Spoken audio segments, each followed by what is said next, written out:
umum, maka sesuai undang-undang Polri berhak untuk membubarkan. Berhadapan dengan saya dan prajurit saya dan Polri. Prajurit saya juga siap berjihad.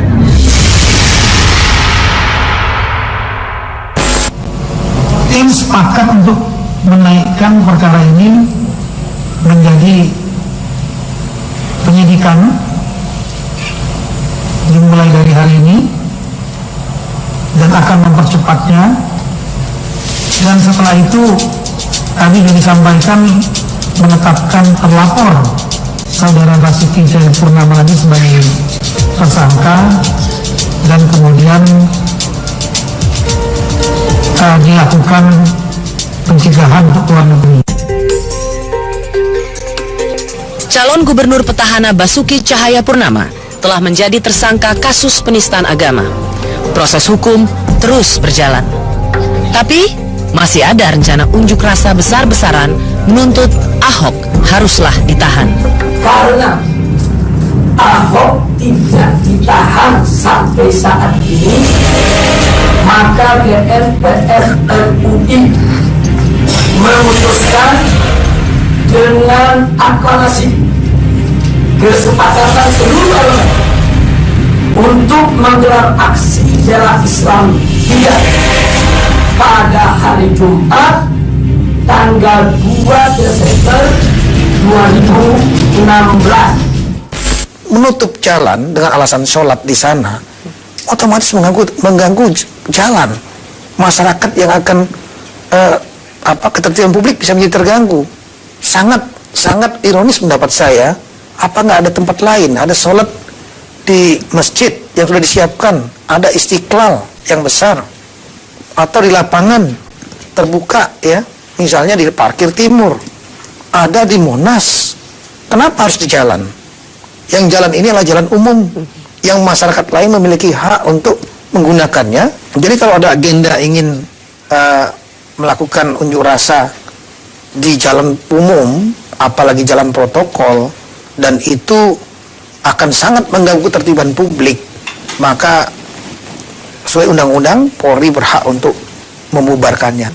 Jadi mereka boleh punya rencana apapun, mau di hari Jumat tanggal 25 atau di 2 Desember, tetapi ketika mereka merealisasikan rencana mereka untuk menutup jalan dan mereka mau katakan dari Masjid Istiqlal hingga Istana untuk demonstrasi sajadah, polisi tidak akan membiarkan aksi itu terjadi. Tidak, karena mengganggu ketertiban publik.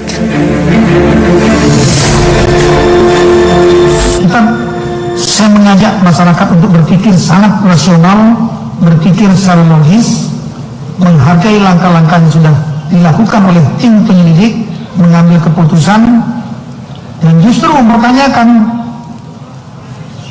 kalau ada desakan-desakan kemungkinan memiliki motif lain yang inkonstitusional. Ketika Bapak mengatakan ada gerakan inkonstitusional, bisakah kita mengatakan bahwa gerakan tanggal 25 dan 2 Desember itu juga termasuk rencana makar?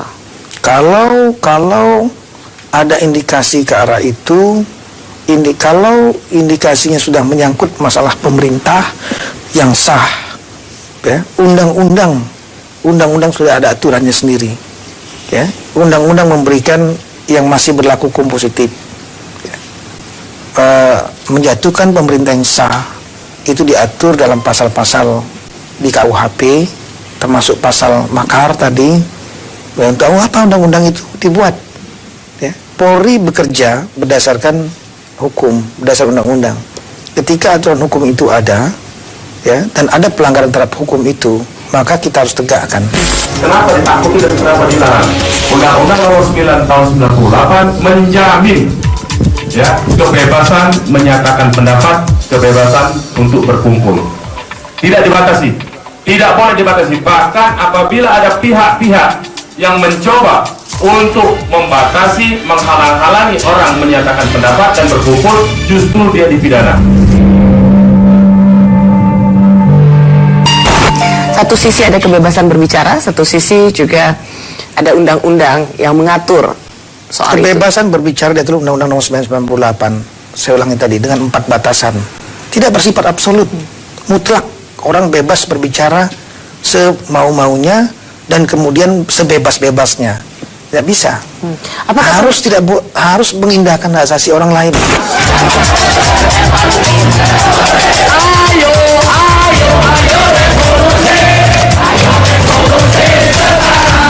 Kalau sudah bicara kata-kata penggulingan dan lain-lain ya, ini, dan kemudian dilakukan dengan cara-cara inkonstitusional yang tidak sah, maka nanti kita lihat persepsi daripada saksi-saksi ahli.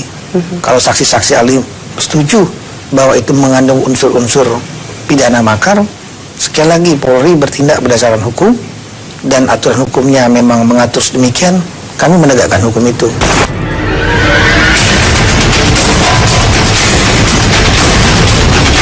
Unjuk rasa 4 November lalu dianggap pihak keamanan tidak sepenuhnya murni menuntut kasus penistaan agama. Dari kalkulasi polisi, juga ada penumpang gelap yang sengaja memanfaatkan isu ini. Bapak ingin mengatakan bahwa betul ada persoalan, ada mereka yang tersinggung atas pernyataan Gubernur Basuki pada waktu itu, tetapi juga ada hal lain yang menumpang agenda ini. Ya. Artinya apakah kita ingin mengatakan kasus ini tidak akan menjadi lebih besar kalau tidak dalam momen yang sama, yaitu pilkada? Iya, saya sangat yakin akan hal itu. Artinya kalau seandainya bukan momennya adalah pilkada, mungkin masalahnya tidak akan sebesar ini, ya. Karena tadi ada yang menunggangi isu ini adalah dalam rangka untuk kepentingan pilkada, dan bukan hanya pilkada, tapi juga untuk kepentingan menggoyang pemerintahan yang sah. Nah, sementara memang kita lihat mayoritas itu adalah yang murni permasalahannya adalah ketersinggungan soal dugaan penodaan agama, ya. Bahwa itu adalah main problemnya. Main problem dan majority, artinya sebagian besar datang dengan niat-niat seperti itu, ya. Tapi ada juga yang memang memiliki agenda lain dengan menunggangi isu ini. Pak Kapolri, kita melihat memang ada yang berorasi memang terfokus pada kasus ucapan Bapak Basuki, tapi yang seperti tadi Bapak katakan soal di luar ucapan Gubernur Ahok pada waktu itu. Mengapa polisi tidak langsung bertindak tegas? Kita tidak ada niat ketika pemerintah membela gubernur itu. Kalau pemerintah membela gubernur itu, berarti pemerintahnya itu. Video kita lihat ada umpatan terhadap kepala negara, ada penghinaan terhadap dasar negara. Mengapa negara diam terhadap tindakan-tindakan seperti ini? Kita berbicara mengenai psikologi massa, ya. Kita tidak bertindak saat itu karena psikologi massa. Sangat konyol kita misalnya di tengah situasi massa seperti itu, ya. Kemudian kita datang dengan kekuatan 100 orang, 200 orang, melakukan penangkapan, terjadi ribut, dan kemudian massa akhirnya yang tadinya tenang bisa menjadi bergejolak. Kalau di lapangan mungkin mereka nggak bisa langsung ditindak karena ada psikologi massa. Ya, betul. Puluhan ribu, ratusan ribu berkumpul dalam satu tempat. Tetapi bukankah tindakan seperti ini akan menjadi presiden kalau setelah aksi itu mereka juga tidak tersentuh dengan hukum? Ya, sudah ada laporan-laporan. Kita akan sentuh mereka. Kita akan tangani mereka yang melanggar hukum. Kita sedang dalam kegiatan berproses saat ini. Ya. Jadi bukan kita mendiamkan, kita akan melakukan proses hukum kepada mereka-mereka yang melakukan pelanggaran hukum pada tanggal 4 bulan 11 lalu. Tadi juga di dalam saya sampaikan yang berkaitan dengan hasutan kebencian, hal yang berkaitan dengan penghinaan kepada simbol-simbol negara. Ya, kalau memang aturan hukumnya ada yang harus ditindaklanjuti. Presiden sendiri juga mengatakan pada saat kedatangan ke Mabes Polri usut tuntas kasus itu. Tetapi di satu sisi Mahkamah Konstitusi sudah mengabulkan gugatan tentang penghinaan itu, bahwa penghinaan itu harus dilaporkan sendiri oleh orang yang bersangkutan. Artinya jika Presiden merasa terhina atau ternodai reputasinya, namanya, maka Presidenlah yang harus melapor ke Bareskrim. Kasus yang di drop adalah kasus penghinaan terhadap presiden, ya. Tapi ada pasal 207, ya, yang masih tetap menjadi hukum positif, ya. Dan pasal ini ada memang yang berpendapat harus dilaporkan langsung oleh orang yang bersangkutan dalam menembak presiden, tapi ada juga yang masih berpendapat bahwa itu bukan delik aduan sehingga bisa ditangani langsung oleh penyidik kepolisian. Nah ini sambil jalan sedang kita lakukan evaluasi dan kita akan lakukan tindakan hukum.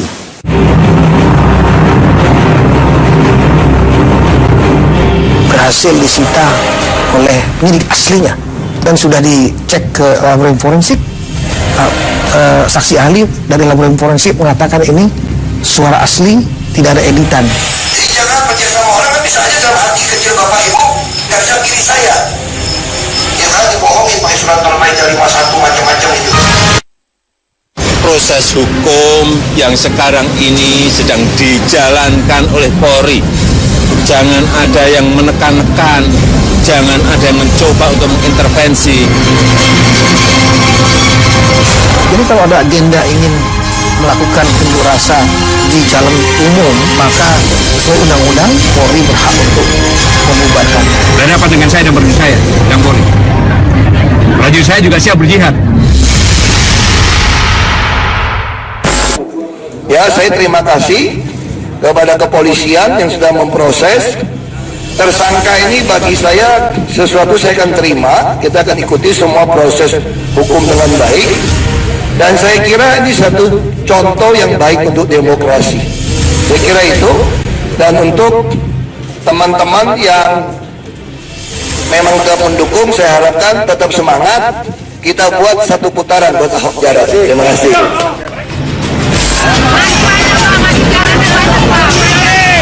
Penetapan status tersangka Basuki Cahayapurnama berlangsung cepat meski dari hasil gelar perkara, suara terbelah jadi dua. Ada perbedaan pendapat. Ada yang mengatakan pidana, ada yang bukan, saksi ahli bahasa berbeda pendapat, saksi hukum pidana berbeda pendapat, saksi ahli agama juga berbeda pendapat, ya. Dan saya mendapat laporan di kalangan penyelidik pun yang berjumlah 21 orang terjadi dissenting opinion. Apakah dengan tidak bulatnya suara ini, apakah itu memang biasa Pak, bahwa tetap dinaikkan tingkat menjadi penyidikan, atau justru karena mereka berbeda, perbedaannya terlalu tajam dan lebih banyak yang mengatakan ini harus ditingkatkan, maka ini ditingkatkan jadi penyidikan? Ya, itu yang terakhir. Jadi kalau berbeda pendapat yang kita sebut dengan dissenting opinion, ya, artinya pendapat yang berbeda, itu biasa saja di kalangan tim-tim yang sedang menangani kasus, ya, penyelidikan atau penyidikan, mungkin di tingkat penuntutan juga, atau mungkin di tingkat peradilan. Itu terjadi. Kenapa saya tanyakan ini Pak Tito? Ya. Karena ada beberapa ahli juga mengatakan bahwa ini tidak biasa. Meskipun ada dissenting opinion, seharusnya gelar perkara itu bulat. Sehingga ketika ini dengan ada perbedaan pendapat tetap ditingkatkan menjadi penyidikan, ini juga terkait dengan tekanan massa. Saya nggak sependapat kalau saya ada mengatakan bahwa semua harus bulat. Tidak. Kalau kasus-kasus yang sederhana pembuktiannya, misalnya ya ada peristiwa pemukulan, dan saksi mata yang juga banyak, itu bulat, itu gampang sekali. Contoh kasus penodaan agama misalnya, ada beberapa waktu yang lalu ada peristiwa misalnya perobekan kitab suci, ya. Nah itu dengan mudah, sangat mudah pembuktiannya, nggak perlu ngundang ahli pun kita sudah tahu namanya merobek kitab suci itu adalah penodaan, ya. Itu saya yakin kalau ada 100 penyidik, 100-nya akan mengatakan itu adalah mutlak telak. Tapi kalau menyangkut masalah kasusnya Basuki Cahayapurnama yang isinya merupakan ujaran, perasaan yang diungkapkan, dan harus ada unsur mens rea dengan sengaja, kita lihat dari bahasanya sendiri, ini saksi ahli beda pendapat, ya. Saksi hukum pidana beda pendapat, ya, tentang mens rea-nya dan lain-lain. Dan ini bisa berpengaruh di kalangan penyidik juga, dissenting mereka. Nah, dalam keadaan dissenting itu, kalau mereka tidak bulat, tapi mereka sepakat untuk lebih baik dilaksanakan langkah penyidikan untuk menuju sidang yang lebih terbuka, karena sidang terbuka itu mengakomodir adanya mekanisme cross examination. Ya.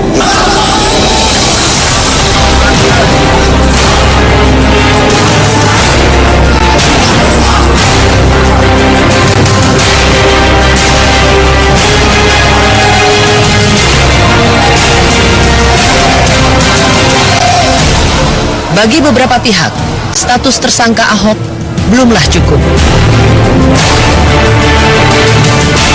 Mereka ingin agar Ahok langsung ditahan. Inilah sebetulnya bentuk ketidakadilan itu ini sebetulnya konkret. Jadi tidak adil itu bukan soal perasaan, bos. Ketidakadilan itu konkret, berwujud dia. Ibu ini cepat suaminya ditangkap, Ahok lambat sekali ditangkap. Tangkap Ahok. Sederhana, sederhana. Polri tidak langsung memenjarakan Pak Ahok. Itu tuntutan mereka. Penahanan itu dilakukan ketika ada dua syarat objektif dan ada syarat objektif dan syarat subjektif, ya. Pasal 21 ayat 4 KUHP itu memberikan kewenangan untuk penyidik melakukan penahanan untuk kasus-kasus di atas 5 tahun atau kasus-kasus tertentu di bawah 5 tahun yang disebut dengan pasal-pasal tertentu, ya. Nah, penahanan itu hanya disebutkan dalam undang-undang itu adalah dapat dilakukan penahanan.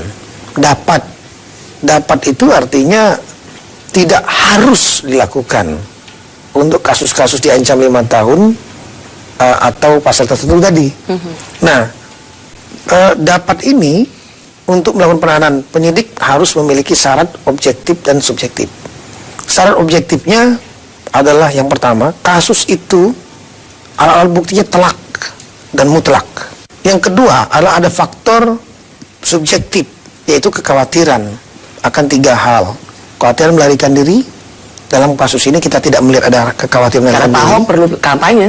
Ya, itu kan kekhawatiran inilah faktor subjektif. Sekali lagi, undang-undang yang memberikan kewenangan kepada penyidik untuk menentukan pikiran subjektif dia. Kalau dia melarikan diri, ya rugi sendiri. Ya, tapi kita sudah mengantisipasi juga jangan sampai terjadi apa-apa dengan cara melakukan pencegahan. Yang bersangkutan tidak boleh keluar negeri itu. Nah, yang kedua, menghilangkan barang bukti. Barang bukti cuma satu, yaitu video tadi. Dan dari awal sudah berhasil ditemukan, berhasil disita oleh penyidik aslinya, dan sudah dicek ke laboratorium forensik. Saksi ahli dari laboratorium forensik mengatakan ini suara asli, tidak ada editan. Jadi jangan percaya sama orang, kan bisa aja dalam hati kecil bapak ibu nggak bisa pilih saya. Ya kan dibohongin pakai surat Al-Maidah 51 macam-macam itu. Itu hak bapak ibu. Ya, jadi bapak ibu perasaan nggak bisa pilih nih. Karena saya takut masuk neraka, dibodohin gitu ya, nggak apa-apa. Ini barang bukti yang paling utama. Tidak ada barang bukti lain. Yang ketiga adalah mengulangi pidananya. Kita belum melihat ada faktor mengulangi penodaan agama lagi. Ini dari ketiga faktor ini yang subjektif plus yang objektif tadi, maka penyidik berpendapat tidak perlu lakukan penahanan. Tapi kita akan mempercepat proses penyidikan untuk dilimpahkan ke jaksa penuntutan. Kami minta setelah dinyatakan sebagai tersangka, Ahok ini harus segera ditahan. Sehingga kalau seandainya ada paksaan ya untuk melakukan penahanan ini tentu kita bertanya, proses hukum masyarakat umum, masyarakat yang menghendaki proses hukum meyakini bahwa yang meyakini ya, mudah-mudahan mereka sudah yakin bahwa kami sangat bersungguh-sungguh untuk melakukan tugas-tugas kami dalam rangka melaksanakan penyidikan. Nah, kalau ada tekanan atau paksaan untuk melakukan penahanan, justru kita pertanyakan ada apa di balik itu. Pasti tidak akan lepas dari unsur faktor-faktor politik. Kenapa? Sebelum masalah ini rame, Calon gubernur dengan nomor urut 2 ini sudah jadi tersangka dan diproses ke tingkat penyidikan. Itu pun dianggap tidak cukup.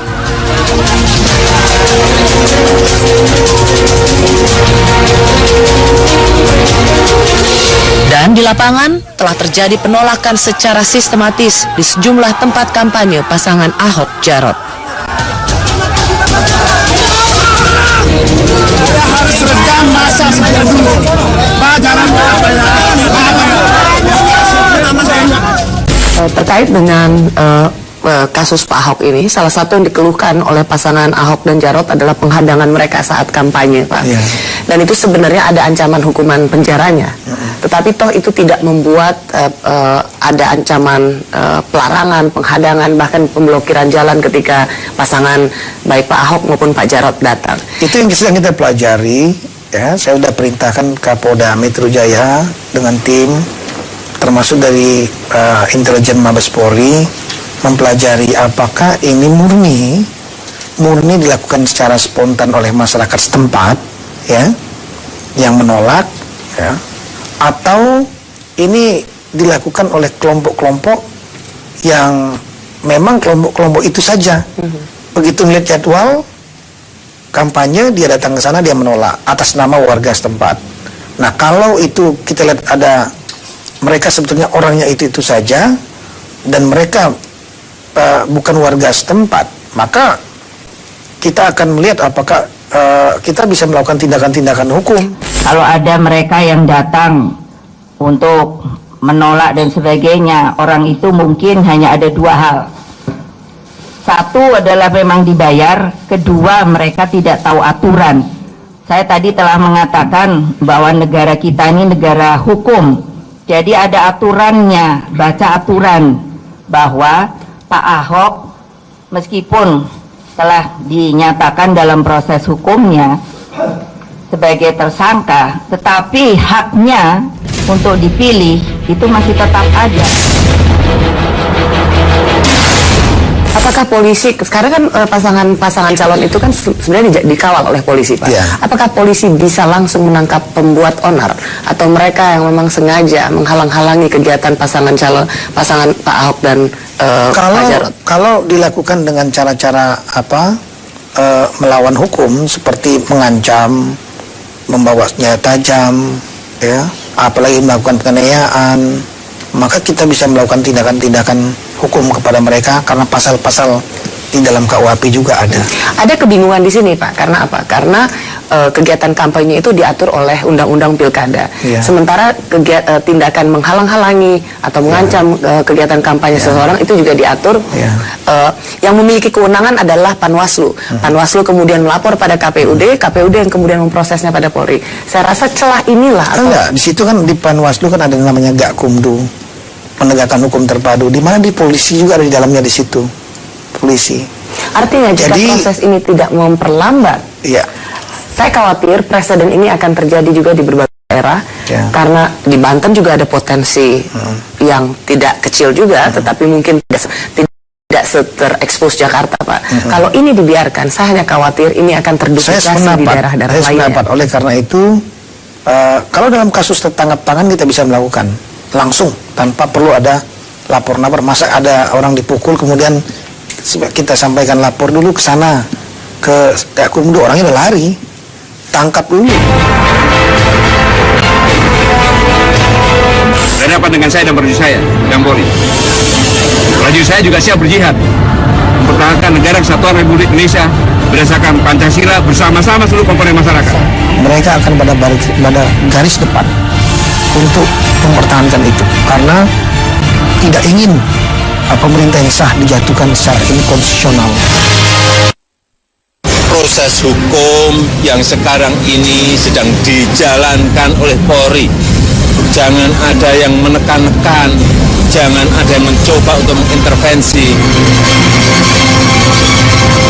Jadi kalau ada agenda ingin melakukan unjuk rasa di jalan umum, maka sesuai undang-undang Polri berhak untuk membubarkan.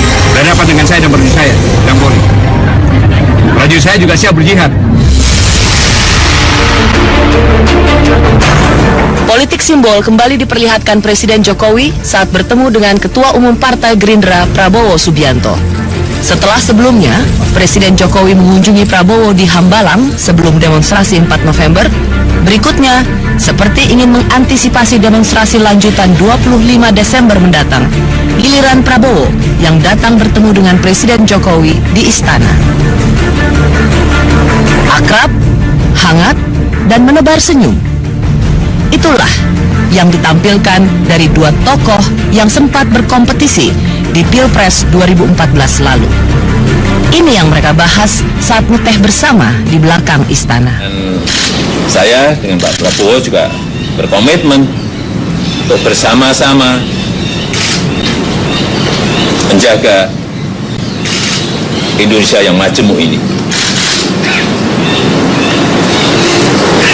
Dan kita tidak menginginkan kita tercablah gara-gara perbedaan politik. Tidak.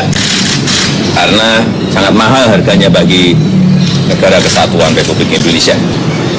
Tidak akan malu-malu untuk mengatakan terus-menerus saya berusaha untuk mengurangi ketegangan. Mau tanggal 25, mau tanggal 22, mau tanggal ya, ini saya merasa kewajiban saya sebagai pimpinan suatu organisasi, suatu partai politik.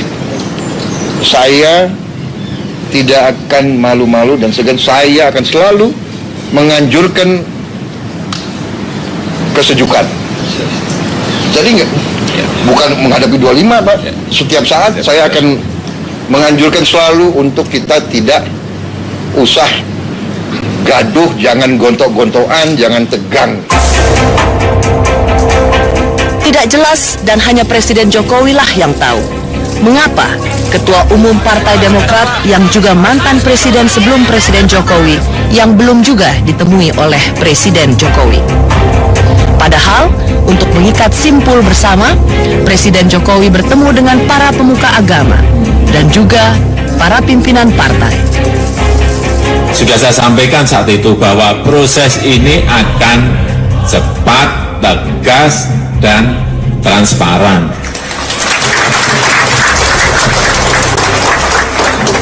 Mau ditambahi apa lagi kata-katanya kalau sudah seperti itu? Yang saya lebih heran, ini kan urusan DKI. Seperti tadi yang saya Bapak Ketua Umum, Pak Zulkifli, ini kan urusan DKI. Lah kok digesernya ke Presiden, ke saya?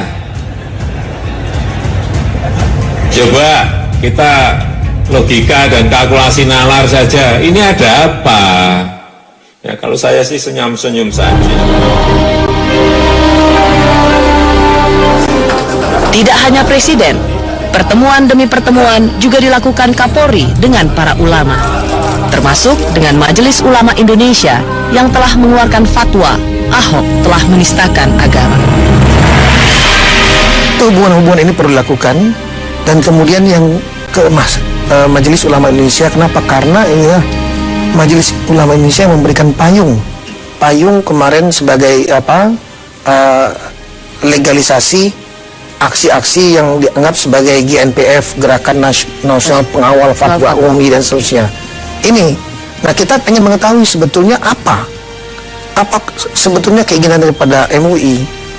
Apakah MUI betul-betul memiliki konsen fokus masalah proses hukum, ataukah memiliki agenda-agenda lain juga? Saya datang ke sana dengan sebagian besar pengurusnya, ketua, wakil ketua dan lain, ingin mendapatkan ketegasan tentang itu. Dan saya kira bukan hanya sebagai saya bukan sebagai Kapolri juga, saya datang juga sebagai warga Muslim, karena saya juga adalah Muslim, keluarga saya semuanya Islam, ya. MUI lah milik saya juga. Saya ingin setahu saya Majelis Ulama Indonesia adalah organisasi ormas keagamaan, bukan lembaga politik. Ya, kita berharap betul marwah MUI adalah murni mengenai masalah keagamaan, ya, terutama kumpulan utama ulama yang beragama Islam, ya, yang membawa nilai-nilai keagamaan Islam. Kita tidak ingin majelis ulama ini menjadi kendaraan politik. Usai perbincangan tertutup antara Kapolri dan MUI pun langsung menyatakan di depan para wartawan bahwa lembaga ini menghormati proses hukum yang sedang berjalan dan dengan tegas menyatakan MUI tidak memiliki kaitan dengan unjuk rasa susulan. Proses masalah Pak Ahok ini tidak ada kaitannya. Jadi pernyataan pendapat keagamaan Majelis Ulama tidak ada kaitannya karena tidak ada hubungannya dengan karena beliau orang Cina, etnis tertentu, atau karena agamanya agama Nasrani, atau karena ada pilkada. Jadi seperti ditegaskan oleh Pak Kapolri, memang itu masalahnya masalah hukum semata-mata. Itu bagi saya bukan main-main lagi, ya itu pertaruhan bagi jabatan saya, pertaruhan bagi saya sebagai seorang Kapolri. Tidak mungkin saya akan melakukan kebohongan publik.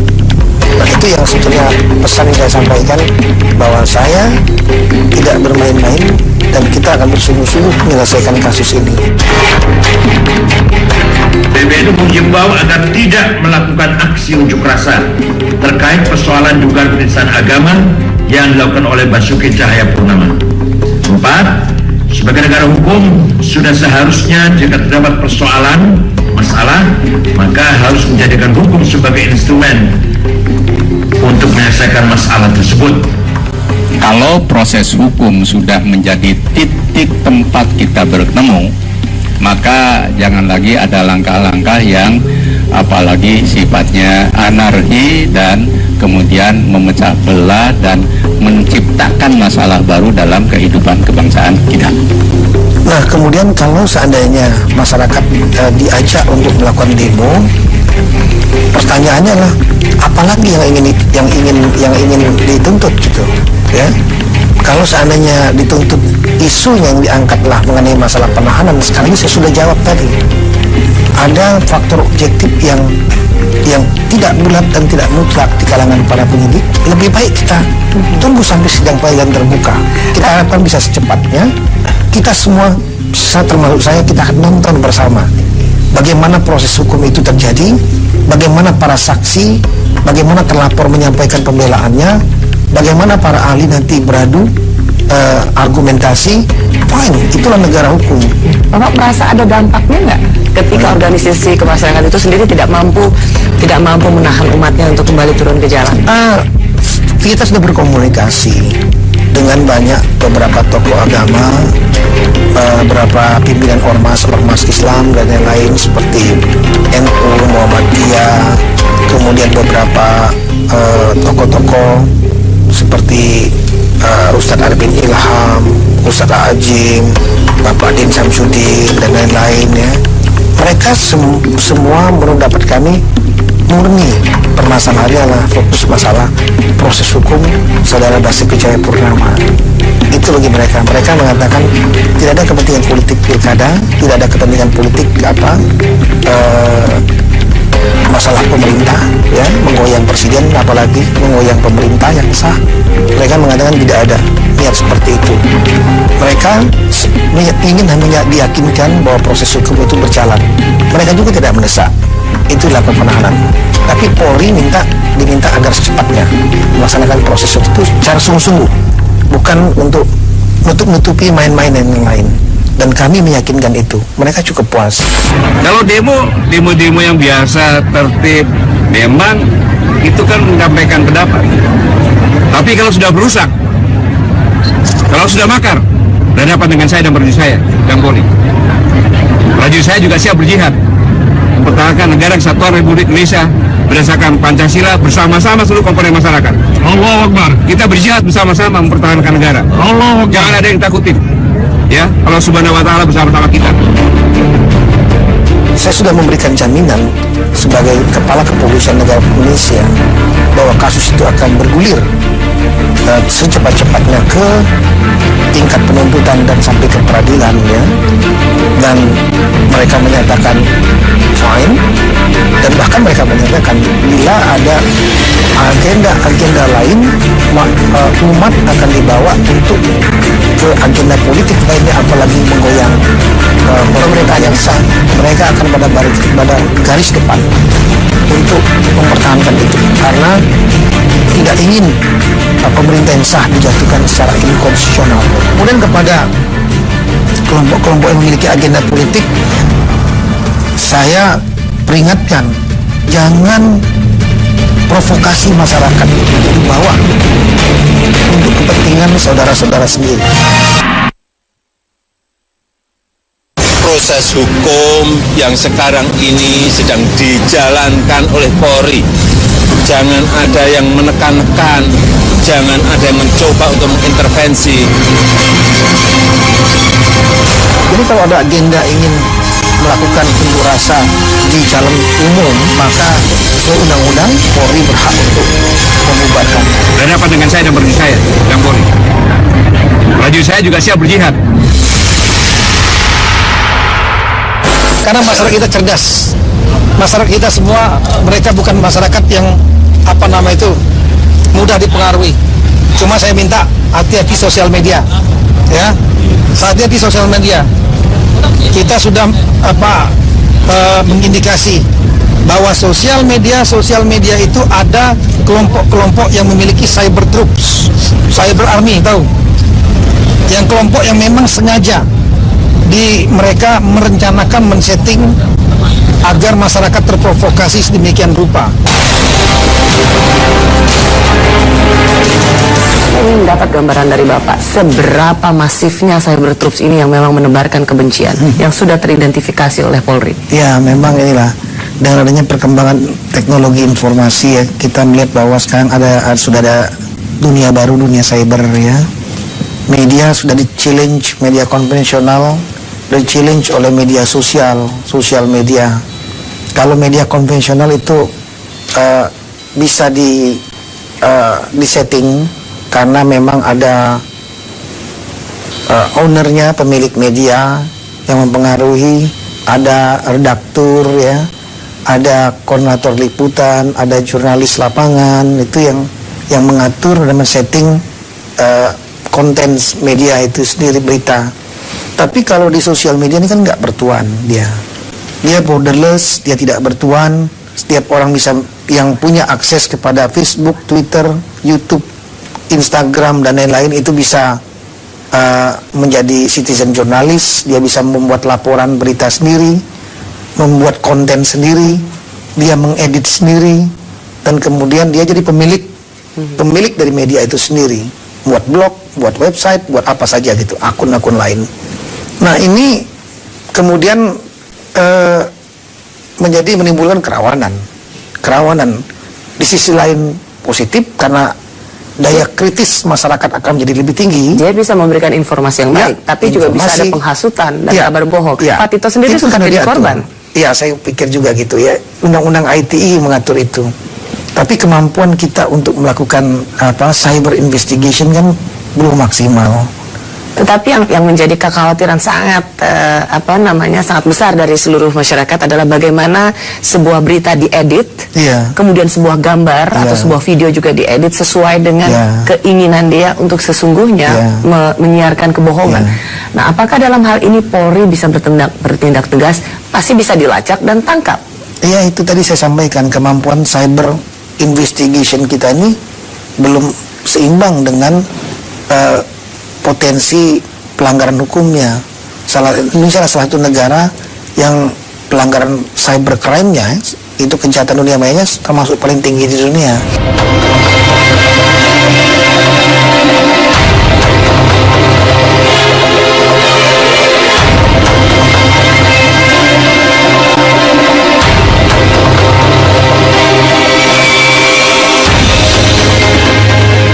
Tapi saya khawatir nih dengan Bapak bilang begini, orang-orang di luar sana yang memposting video-video dan diedit untuk kebohongan akan semakin tepuk tangan. Oh asik, Polri ternyata belum sekuat tidak terlalu kuat bisa menangkap kita. Iya, itu dari Polri seperti itu ya, tapi jangan salah, kita kan sudah memperkuat.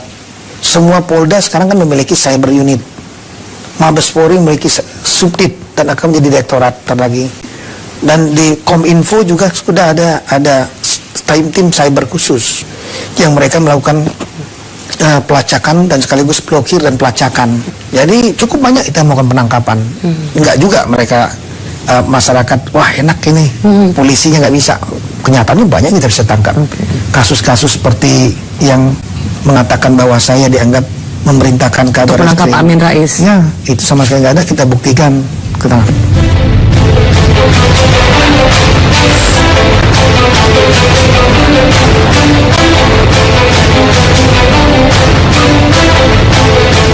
Terakhir Pak, menutup perbincangan kita, apa yang bisa Bapak sampaikan pada masyarakat Indonesia terkait aksi unjuk rasa lanjutan dan bagaimana kita menyikapi peristiwa yang terjadi belakangan ini? Yang pertama saya minta untuk masyarakat untuk cerdas melihat masalah ini.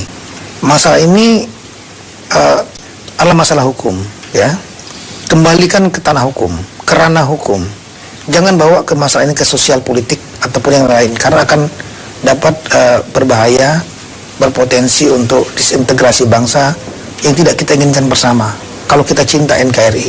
Oleh karena itu saya meminta masyarakat tolong cerdas. Kalau seandainya menyangkut masalah kasus ini, proses hukum, saya sebagai Kepala Kepolisian Negara Indonesia menjamin di tingkat penyidikan akan segera berjalan dan segera akan kita selesaikan. Kemudian kita tunggu sidang peradilan. Kemudian yang kedua, kalau ada ajakan untuk melakukan demonstrasi dan lain-lain, untuk apa lagi? Kasus hukumnya sudah dapat diberikan jaminan. Jadi jangan terbawa. Kemudian jangan mau dibawa juga kepada agenda-agenda lain yang untuk kepentingan politik kelompok-kelompok tertentu, kepentingan mereka sendiri. Baik untuk kelompok pilkada maupun kelompok-kelompok politik yang ingin membuat pemerintahan yang sah menjadi diganggu, tergoyang, lain-lain. Itu sekali lagi akan membuat negara kita menjadi setback ke belakang.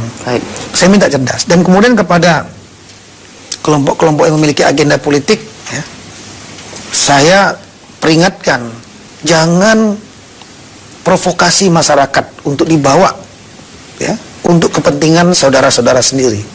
Kasihan masyarakat, kasihan negara ini. Kalau saudara-saudara menganggap bahwa ini negara cinta kepada negara, buktikan kecintaan itu. Jadi jangan sampai kemudian mengatakan atasnamakan agama, mengatasnamakan kelompok tertentu, mengatasnamakan umat, tapi kemudian punya agenda tersembunyi di dalam hati. Ini hati yang berbicara, ya. Dan kemudian saya yakin Allah Subhanahu wa taala tidak akan meridhoi itu. Dan kami, kalau terjadi pelanggaran hukum, kami akan lakukan tindakan tegas. Yang terakhir saya kira masalah sosial media. Tolong masyarakat juga jangan mudah untuk mengupload, ya, sesuatu informasi yang belum tentu benar. Jangan juga mudah men-share informasi dalam sosial media, dapat langsung di-share kemana-mana ke grup yang belum tentu benar juga. Karena kalau kita men-share informasi yang tidak akurat, sama saja kita juga sadar atau tidak sadar sudah berbuat salah juga. Sudah menyebarkan kabar bohong. Ya, menyebarkan kabar bohong. Nah, ini mari kita jaga. Ini proses pilkada, silakan berjalan. Demokrasi silakan berjalan. Mari kita tunjukkan bahwa demokrasi ini, kita sudah berdewasa dalam berdemokrasi. Pemerintah dapat bekerja membangun negara ini, dan akhirnya tentunya pembangunan akan berjalan baik. Masyarakat juga akan merasakan hasilnya secara lebih sejahtera.